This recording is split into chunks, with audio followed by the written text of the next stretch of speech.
Okay, well, a flat Earth news story is like the idea that the Earth is flat, or at least like that for hundreds of years, in that masses and masses of people believed that it was true that the Earth was flat.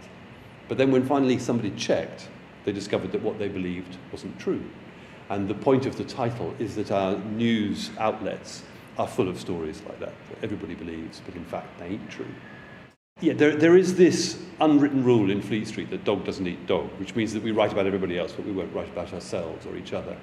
And I broke that and have encountered a degree of quite eye-watering hostility from some old dinosaurs in Fleet Street who just can't stand the idea that any kind of scrutiny should be brought to bear on their industry.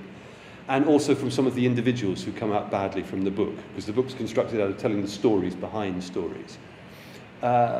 But beyond that, I had masses and masses of very reassuring support from journalists who were glad that somebody has tried to explain what goes wrong in our newsrooms. The Millennium Bug is great fun, because if you look back at it, way beneath the pile of news coverage, there is a little seed of truth. There was going to be a problem with these computers on Millennium Eve, or at least with some of them, although it wasn't quite clear how many, and it wasn't quite clear how serious the problem would be if it did occur. And on that tiny foundation, we built this huge edifice of fiction.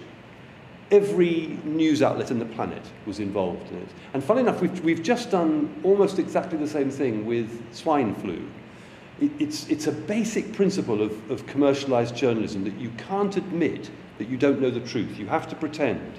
And where you have a story like the Millennium Bug or swine flu, which at its heart has something you don't know the truth about, we go bonkers. We just fabricate, and tend to fabricate up the more alarming end of the scale, because that's where the excitement is.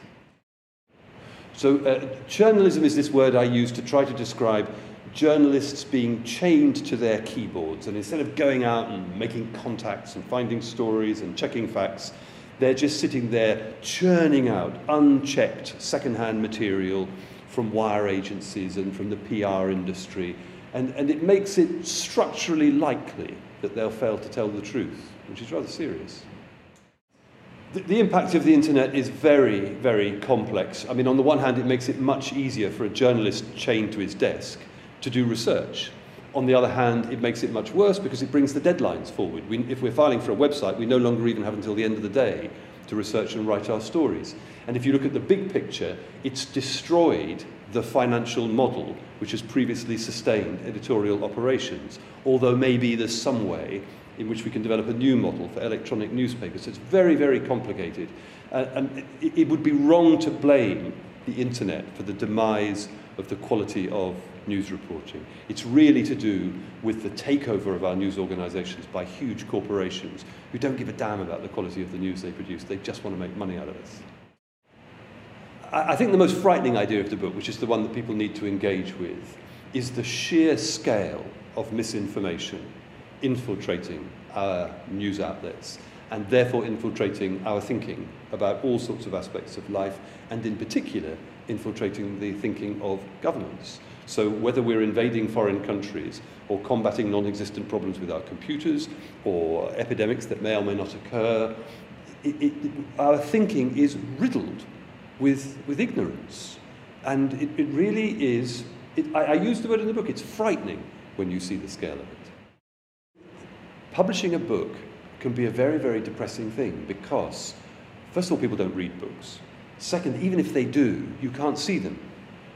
It's an invisible event. And so if somebody says, okay, you're on a shortlist for an award, it's extremely pleasing because it means somebody read it, somebody noticed, somebody thought it was good. And so it's very reassuring. I think all writers are a bit paranoid, and so it helps to quell the paranoia.